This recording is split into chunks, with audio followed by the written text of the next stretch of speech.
কারণ কোরআন হলো আল্লাহর কিতাব।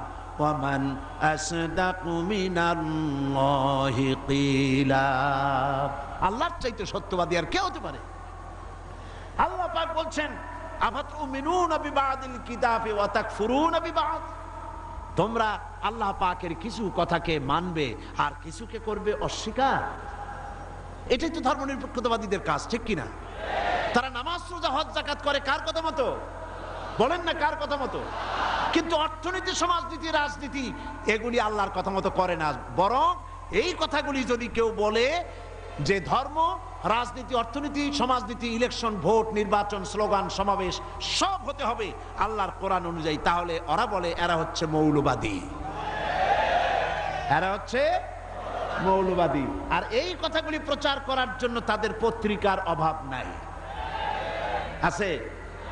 আজকে আমার সামনে